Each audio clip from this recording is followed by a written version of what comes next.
Selamat pagi Bapak Ibu Saudara. Puji syukur kepada Tuhan Yesus kalau pada pagi hari ini kembali kita diberi kesempatan untuk dapat mengikuti sarapan rohani, yaitu firman Tuhan, makanan yang sesungguhnya bagi jiwa. Mari saya ajak kita langsung saja buka di dalam Filipi 3 ayat 13b. Filipi 3 ayat 13b. Aku melupakan apa yang telah di belakangku dan mengarahkan diri kepada apa yang di hadapanku. Apa yang ada di belakang kita adalah masa lalu. Melupakan masa lalu adalah sesuatu yang tidak mudah, seperti kita membalikkan tangan kita. Apalagi kalau masa lalu itu adalah suatu kenangan yang indah bersama orang-orang yang kita kasihi. Misalnya seperti orang tua kita, sahabat, kekasih, dan sebagainya. Itulah sebabnya ada orang yang sulit untuk beranjak dari masa lalu. Kalau boleh saya pinjam istilah zaman sekarang, sering dikatakan gagal move on.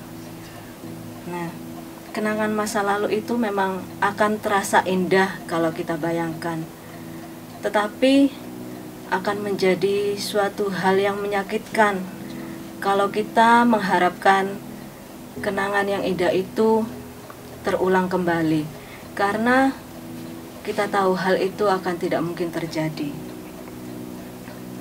Terlebih lagi kalau masa lalu itu penuh dengan kegagalan dan sakit hati, maka akan terasa lebih sulit lagi untuk kita melupakan begitu saja. Sehingga kegagalan dan sakit hati itu akan terus membayangi dan membekas di dalam setiap langkah kehidupan kita.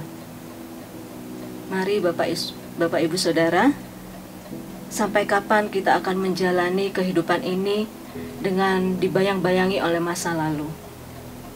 Sedang yang kita hadapi sekarang ini adalah sebuah kenyataan.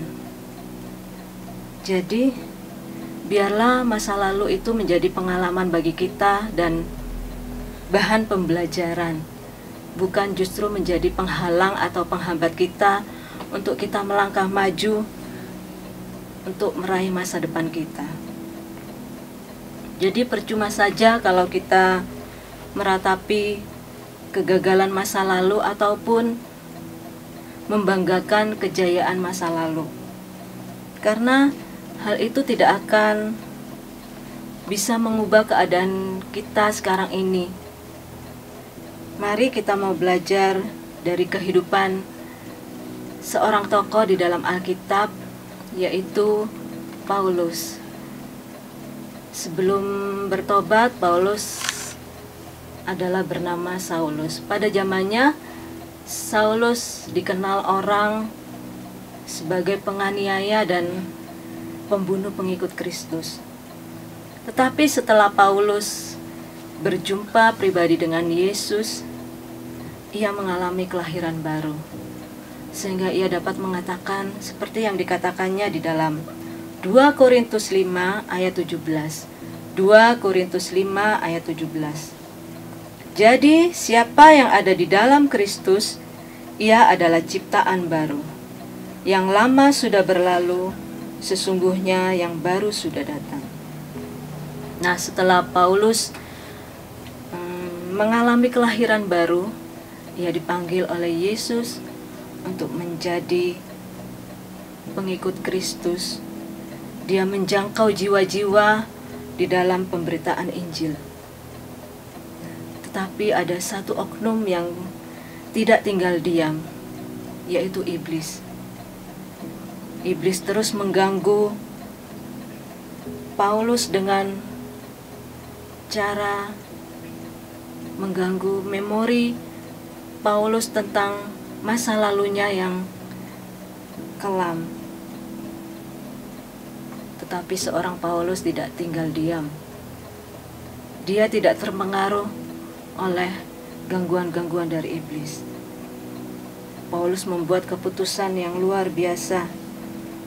Dia berani mengambil keputusan dengan meninggalkan masa lalu dan mengarahkan pandangan ke depan dengan penuh iman kepada Kristus Yesus.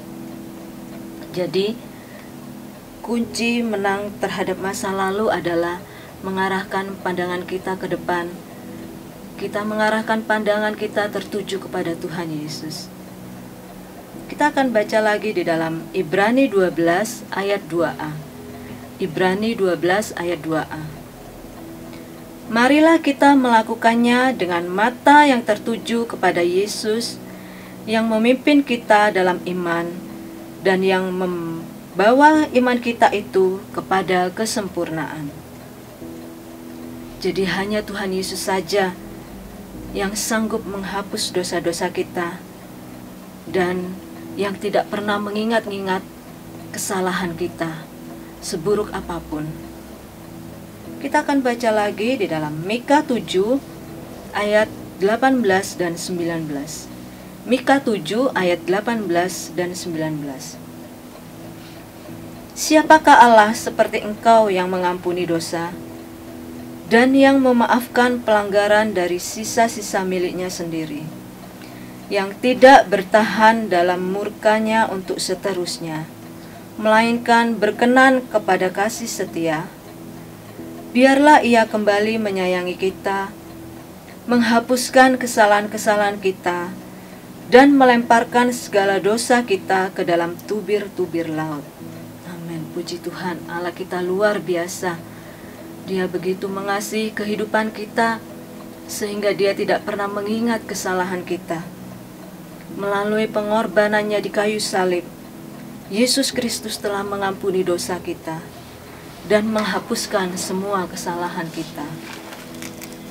Oleh sebab itu, mari kita mau melepaskan ikatan belenggu masa lalu kita yang begitu merintangi kita. Jangan biarkan iblis menyeret kita kembali ke masa-masa yang lalu yang penuh dengan kekelaman. Jangan lagi kita menengok masa lalu. Kita mau berlari dengan pandangan terus ke depan, dengan mata terarah kepada Tuhan Yesus. Karena masa depan itu sungguh ada, dan harapan kita tidak akan hilang, karena Tuhan sudah sediakan buat kita. Kita baca di dalam Yeremia 29 ayat 11. Yeremia 29 ayat 11.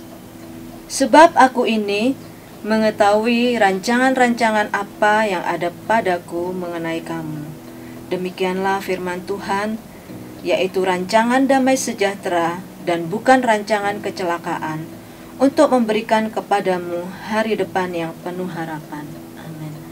Kita mau ameni janji firman Tuhan ini, bahwa harapan itu benar-benar ada dan Tuhan janjikan buat kita. Jangan kita seperti istri Lot saat Sodom dan Gomora dibinasakan. Di situ istri Lot tidak taat. Pada saat itu diperintahkan bahwa Lot dan keluarganya harus pergi meninggalkan Sodom dan Gomora dengan satu syarat, tidak boleh menoleh ke belakang. Tetapi istri Lot tidak taat. Hatinya masih terbelenggu oleh hal-hal yang ada di belakang, sehingga saat dia menoleh, istri Lot menjadi tiang garam. Ini bukti bahwa kalau kita tidak taat dan masih terpaku oleh masa lalu, kita tidak akan mengalami berkat Tuhan. Kita tidak akan menghadapi hari depan yang penuh dengan harapan. Mari kita tidak akan seperti istri Lot, tetapi kita tetap mengarahkan pandangan kita ke depan, kepada hari depan yang penuh dengan harapan yang sudah Tuhan sediakan. Inilah firman Tuhan yang dapat saya sampaikan. Biarlah firman ini boleh menjadi berkat bagi kita semua. Selamat pagi, selamat beraktivitas. Tuhan Yesus memberkati.